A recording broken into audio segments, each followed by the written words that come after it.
Okay, in this series of videos, we're going to look at additional mortgage topics, kind of carry on with some ideas that touch on fixed rate mortgages and how they work and decisions that you can make as you consider how to finance properties. So let's jump into this first video here and look at this first idea of incremental borrowing cost. Basically, this is looking at a way that we can compare different loans that have different terms. So not just a very simple comparison where you have two different loans, same amount, same maturity, and a slightly different interest rate, then obviously we would pick the one with the lower interest rate. Now we're talking about loans that have perhaps the same amount, but they have different fees, they have different interest rates, etc. So we're looking at how to compare these two. We need to come up with a way to do that. So we're going to use this notion of the incremental borrowing cost. And first we're going to consider loans that are for a different amount and or have different maturity. So let's look at this first example here. Let's start with our base case. We got two different loans. Loan A is for $180,000 and it's going to be at 5% for 30 years. Loan B is going to be for $200,000 at 6% for that same period of time for 30 years. So in terms of kind of a conceptual framework, what we're doing here is considering loan B to really be a loan in two parts with a blended rate of 6%. So part one of the loan, $180,000 at 5%, is equivalent to what loan A is. And so what we're asking is, how much is that extra $20,000 really costing us? Because it's not just 6%. That 6% is going across the $180,000 as well as this extra $20,000. So if we adjust the cost for the $180,000 down to 5%, we're going to have this higher cost for the $20,000, and that's what we're doing in our calculation. So let's look at the results here, and then I'll show you in the spreadsheet how we come up with this. So first thing we're going to do is find the payments for both of the loans. So the first loan, loan A, is going to be $966.28, and the payment for the second loan is going to be $1,199. You should know how to do both of these. These are just simple time value calculations where you solve for the payment. The next thing is we're going to look at that difference in payments, the $232.82 that you're paying extra for that bigger loan, and that is effectively the payment that you're making for the extra loan amount, the extra $20,000. So if we again stick this into our time value calculations, solve for the interest rate that's implied by these payments and this extra loan amount, we get that incremental cost. So let's just look at Excel and walk through this real quick. So here we have the calculations. We got loan A here with $180,000. We got no future value. We're paying it off over 30 years, so 360 periods. Let me go ahead and change that to 30 times 12 because we got 30 years, 12 periods per year. This is 5% is the interest rate, so we divide that by 12, and then we solve for the payment. We get $966.28. Loan B, we do the same thing. $200,000 loan, we're paying it down to 0 over 30 years. And our monthly rate is the 0.06, 6%, divide that by 12 to get a periodic rate. And our payment every month is $1199.10. So here's the important stuff over here. We look at how much extra money we're getting with loan B compared to loan A. And so that's what this cell is doing. And I'm just taking the difference here. I'm getting $20,000. We're still paying it off to 0 over 360 periods. The difference in payments is the next important input. I look at how much extra I'm paying for that extra $20,000, and then I solve using the rate function, and notice at the end there I'm multiplying it times 12 because I'm getting an annual rate. The computation, if I just use the rate function, it's going to give me a periodic rate, but we don't talk about monthly rates in anything. We're going to multiply it times 12 to get an annual rate. In this case it's 13.74%. That is the incremental cost of that extra $20,000. All right, so let's go on here and think about the alternatives available to the borrower and which one is more attractive. So we're really using that 13.74% to make a decision. So consider a borrower who did have an extra $20,000. They should be thinking, what can I do with this $20,000? Can I earn something more than 13.74% with comparable risk involved? Or if I can only have, if I can only invest this and earn maybe 3 or 4% with similar risks, then I would be much better off in using my extra $20,000, throwing it towards the property and taking loan A, because the extra $20,000 that I would be borrowing is going to cost me the 13.74%. So it's an opportunity cost of using that $20,000. And then we could also think about a borrower who has an alternative loan.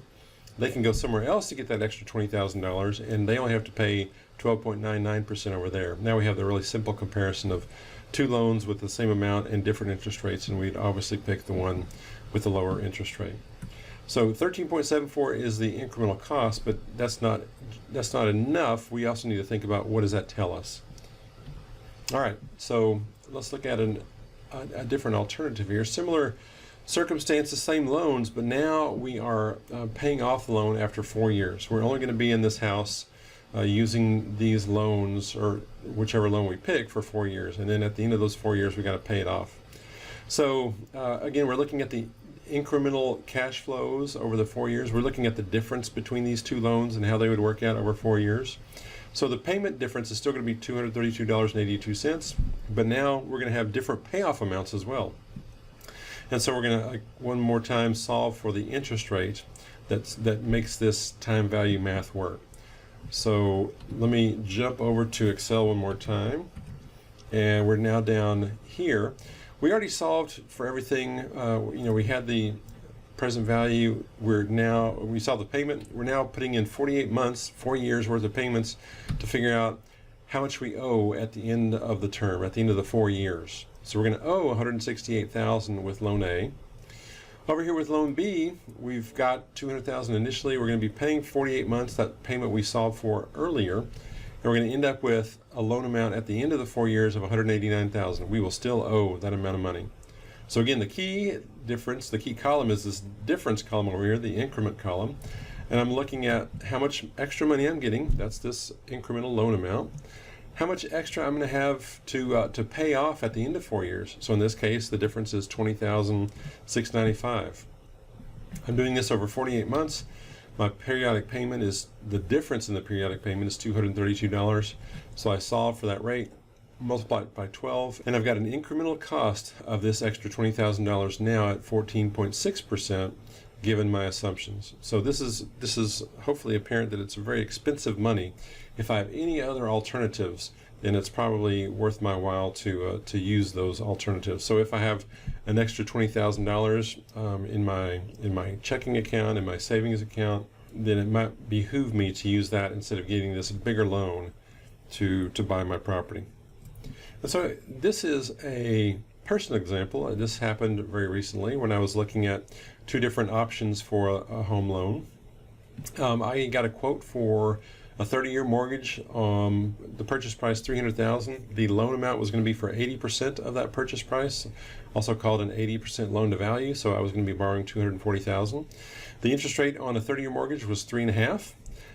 But I was curious what would happen if I put an extra 5% down. So if I put down 25% on the house, 25% equity, which means I would be getting a 75% loan to value loan. That means I'd only be borrowing $225,000. What would the interest rate be with that now lower loan? And the answer was 3.25%. So because, and let me just explain real quickly, if you're putting up more money for a home purchase, borrowing less for a given house, that means that the risk to the bank is going lower and lower as you're putting more and more of your money, borrowing less and less of their money. So because their risk is going down, the rational thing for them to do is to offer a little bit lower interest rate. And that's what's happening here. Because I'm borrowing less, because I'm putting more of my money into it, it's lowering their risk, and so the rate has gone down. So the question is, what is the incremental cost for the extra money that I would borrow with an 80% loan versus a 75% loan? So again, let's go to the spreadsheet. Look down here at the bottom. With my loan, $240,000 over 30 years at 3.5%, my payments are $1,077. With a $225,000 loan, my interest rate is 3.25. My payments are $979. So the key column is over here, the difference. I would be borrowing an extra $15,000 and paying an extra almost $98.50 every month for the next 30 years. If I solve for the periodic rate, that's 6.87%. And my question, or what I should be considering, is, do I have something better to do with my $15,000? If I've got an extra $15,000 sitting around, and the question is, do I throw it towards my house and get a lower loan, or do I just let it do what it's doing? If I've got it sitting in the bank earning 0.01%, I would be much better off putting it towards my purchase because I'm saving 6.87% by not borrowing that extra $15,000. All right, so that's the decision process that I would go through. And before we go on to the next slide here, where we look at loan refinancing decisions, we're going to stop here and pick up in the second video with the loan refinancing. And so I'll see you then.